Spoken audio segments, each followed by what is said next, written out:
Hello students.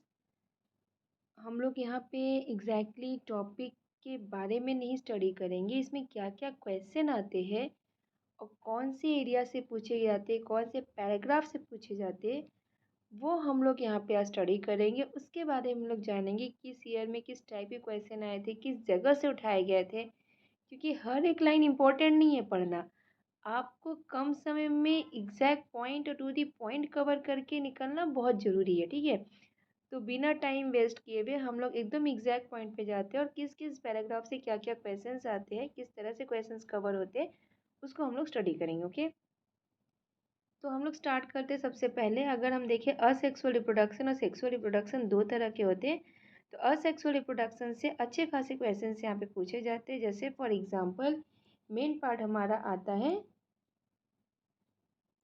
Binary fission को लेके। Main हमारा बाइनरी फिजन को लेके बहुत इंपॉर्टेंट रोल यहाँ पे प्ले किया गया है। ठीक है, अगर हम बाइनरी फिजन के हिसाब से कवर करें तो ये हमें देखने को मिलता है कि यहाँ पे अगर 2000 लगभग 10 में 2010 हुआ, या फिर हमारा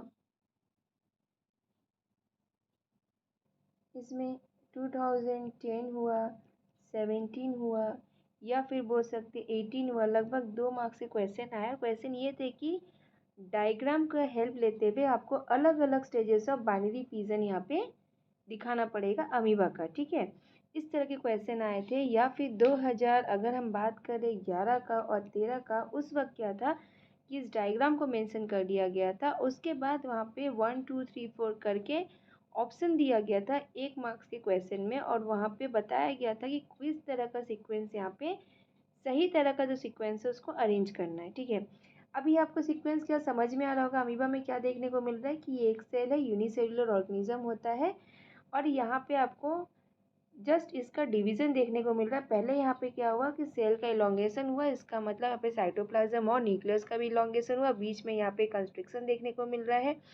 उसके बाद एक ऐसा टाइम आता है कि सेल आपका डिवाइड होकर दो पार्ट में डिवाइड हो जाता है। बाइनरी मतलब दो, फिजन मतलब ब्रेक डाउन। ठीक है, तो ये पूरा डिटेल्स आपको 2 मार्क्स या 1 मार्क्स के क्वेश्चन में आपको मिलना ही मिलना है। ठीक है, अगर हम लोग आगे चलते हैं, इस तरह के भी क्वेश्चन यहाँ पे कवर किए गए हैं। फॉर एग्जांपल जैसे यहाँ पे आपके क्वेश्चन थे जो मुझे याद आ रहे हैं, लगभग 2000 आई थिंक पूछा गया था 24 में। हाँ, रिसेंट आपके क्वेश्चन थे 2024 में ही क्वेश्चन आए हुए थे। 2024 में लगभग 1 मार्क्स का क्वेश्चन था, और ये पे एमसीक्यू में था। 1 मार्क्स मतलब एमसीक्यू हुआ, और ये क्वेश्चन था कि मल्टीपल फिजन आपको कहाँ देखने को मिल रहा था। 4 ऑप्शन थे, ईस्ट था, प्लाज्मोडियम था आपका, उसके बाद लिस्मानिया था एंड पैरामेसियम था। तो डेफिनेटली प्लाज्मोडियम ही आपका ऑप्शन सही होगा। अगर आपको डायग्राम याद है अच्छे से या आपका कवर है तो आप बहुत ईजिली उसको रिमेंबर करके और अपने आंसर को आइडेंटिफाई कर सकते हैं। ठीक है, अगला जो क्वेश्चन आता है यहाँ पे फ्रैगमेंटेशन को लेके। फ्रैगमेंटेशन में आपको सिर्फ और सिर्फ एक ही एग्जांपल याद रखना है, वो है स्पाइरोगायरा। पूछा जाता है कि फ्रैगमेंटेशन कहाँ देखने को मिलता है, वो सिर्फ और सिर्फ आपको स्पाइरोगायरा ही याद रखना है। ठीक है, उसके बाद अगर हम लोग कवर करें तो रीजनरेशन को लेकर बहुत इंपॉर्टेंट क्वेश्चन आया है कि रीजनरेशन क्या होता है, रीजनरेशन किस किस ऑर्गेनिज्म में देखने को मिलता है, साथ में इनके प्रोसेस को भी एक्सप्लेन करना पड़ता है। जैसे मान लीजिए explain the process of regeneration in Planaria, Planaria को देखने को मिला या फिर हाइड्रा देखने को मिला, तो ये भी आपका एक्सप्लेनेशन वहाँ पे मांगता है। इसका डायग्राम और इसके जो पार्ट वाइज है जिस तरह से एक्सप्लेन किया गया, बहुत अच्छे से देख लीजिएगा कि डायग्राम में क्या कहना चाह रहा है। ठीक है, डायग्राम में क्या क्या कहना चाह रहा है इसको आप और अच्छे से स्टडी कर लीजिएगा। उसके बाद बर्डिंग, बर्डिंग से बहुत क्वेश्चंस आते हैं अगर देखा जाए, जो कि हाइड्रा का एग्जांपल है। इसका डायग्राम आप बहुत ध्यान से देखिएगा।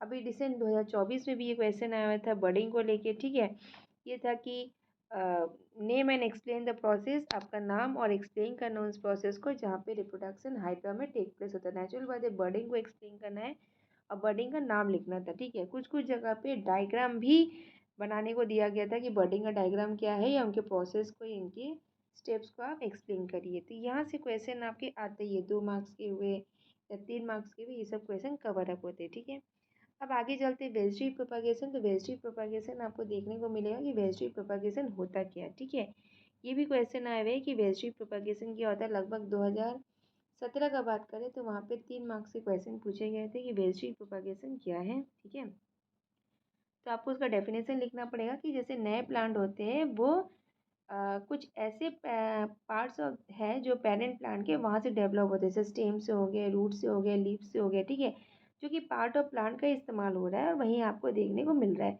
जैसे एग्जांपल के तौर पे शुगर केन, रोजेस, ग्रेप्स, ये सब में देखने को मिलते हैं। इनके एडवांटेज ज़रूर पढ़ लीजिएगा कि जो प्लांट वेजिटेटिव प्रोपागेशन से प्रोड्यूस होता है उनके अंदर भी फ्लावर एंड फ्रूट का फॉर्मेशन होता है earlier than those produce from seed. Seed से जो प्लांट का प्रोडक्शन होता है उसमें फ्लावर एंड फ्रूट्स का जो फॉर्मेशन हो रहा है वही आपको वेजिटेटिव प्रोपागेशन में भी देखने को मिलता है, और इसमें बहुत तेज़ी से भी होता है, बहुत फास्ट प्रोसेस के तरीके से होता है। साथ में दूसरा एडवांटेज आपको देखने को मिल रहा है कि इनके जो ऑफस्प्रिंग्स होते हैं पेरेंट प्लांट से जो डेवलप होते हैं उनके जेनेटिकली काफ़ी सिमिलर होते हैं, ठीक है। तो कुछ कुछ पॉइंट्स होते हैं जो आपके इस पैराग्राफ में मिलते हैं और उसको कवर करके एकदम अच्छे से उसको याद कर लीजिएगा, ठीक है। अब हम लोग चलते हैं, अगला पार्ट जो है वो हमारा स्पोर फॉर्मेशन से भी क्वेश्चन आया हुआ है। अभी रिसेंट 2024 में लगभग 5 मार्क्स का जो क्वेश्चन था उसमें से स्पोर फॉर्मेशन को लेके था कि स्पोर फॉर्मेशन क्या है, उनके किस कौन से एग्जाम्पल में पाए जाते हैं, या फिर उनके रिप्रोडक्टिव या नॉन रिप्रोडक्टिव पार्ट कौन से हैं। क्वेश्चन ये भी दिया गया था कि अगर मान लो हम ड्राई स्लाइस और ब्रेड रखें, सूखा ब्रेड स्लाइस का मतलब सूखा ब्रेड हम रखें तो उस पर राइजोपस क्यों नहीं ग्रो कर रहे। तो ये कंडीशन ही आपका मेंशन किया है कि यहाँ पे राइजोपस जो ग्रो होते हैं आपका वो मॉइस्ट सरफेस में ही ग्रो होता है, ठीक है, इसलिए वो ड्राई स्लाइस ऑफ ब्रेड में नहीं ग्रो कर पाते हैं। तो ये सारे क्वेश्चंस को थोड़ा ध्यान में रखते पड़ेगा। उसके बाद हम लोग रिप्रोडक्शन चलते हैं सेक्सुअल रिप्रोडक्शन में। सेक्सुअल रिप्रोडक्शन में हम लोग फ्लावरिंग को सबसे पहले कवर करेंगे। अगर आप देखेंगे फ्लावरिंग में तो ये वाला डायग्राम बहुत ज़्यादा इम्पॉर्टेंट है। इसमें क्वेश्चंस आते हैं, मान लीजिए इसको मेंशन कर दिया गया 1 2 3 4 5 के रूप में। अब बोला जाएगा कि अब इनके जितने भी पार्ट्स हैं जो 1 2 3 4 5 में मेंशन किया गया उनको लेबलिंग करिए। ये भी क्वेश्चन आ सकते हैं, ठीक है। या फिर ऐसे भी क्वेश्चन आ सकते हैं कि इसमें गैमेट का या जाइगोट का क्या रोल है, ठीक है, ये भी क्वेश्चन आ सकते हैं। उसके बाद यहाँ पे बोल सकते हैं कि पॉलिनेशन क्या है, किसके द्वारा पॉलिनेशन हो रहा है, ठीक है। फिर फर्टिलाइजेशन कैसे फ्लावर में हो रहा है, तो ये सब आप लिखेंगे कि फर्टिलाइजेशन कैसे फ्लावर में हो रहा है, ठीक है। तो यहाँ पे ये जो 3 पैराग्राफ है वो बहुत बहुत इंपॉर्टेंट है, आपके बोर्ड लेवल के क्वेश्चंस पे बनते ही बनते हैं यहाँ से, ठीक है। अगर हम लोग आगे चलते हैं तो हमें ये एक पार्ट देखने को मिलता है फिगर, यहाँ से भी क्वेश्चंस मिलते हैं आपको देखने को।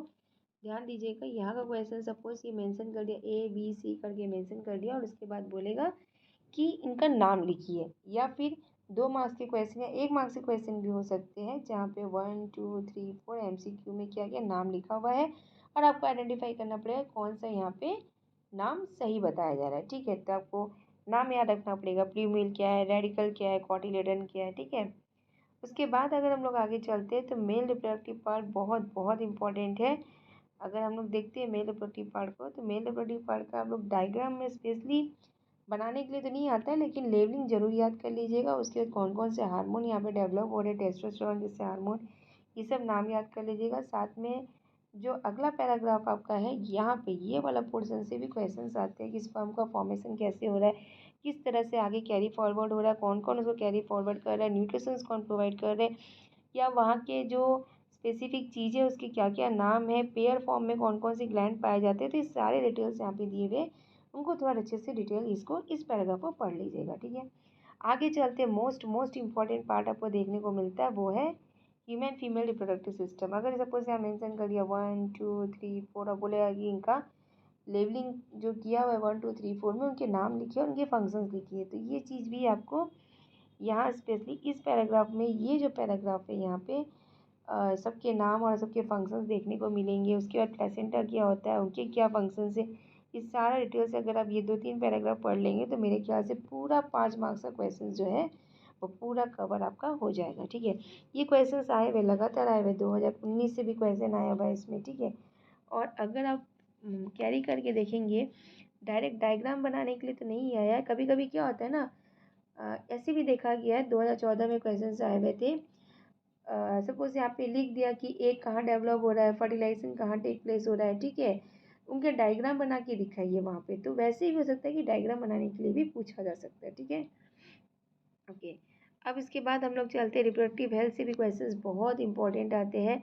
जैसे रिप्रोडक्टिव हेल्थ से क्वेश्चन आता है कि मान लीजिए कॉन्ट्रासेप्शन क्या है, ठीक है, इनकी क्या एडवांटेज है, या कौन कौन से बैरियर है जो आगे प्रेगनेंसी नहीं होने देगा, जैसे फिजिकल मेथड क्या है, केमिकल मेथड क्या है, सर्जिकल मेथड क्या है, तो इन सब के नाम जरूर याद रखिएगा। इसके साथ साथ आपका एक बहुत इंपॉर्टेंट यहाँ पे रोल प्ले करता है कि कौन कौन से डिजीज़ बैक्टीरिया के द्वारा क्या होते हैं।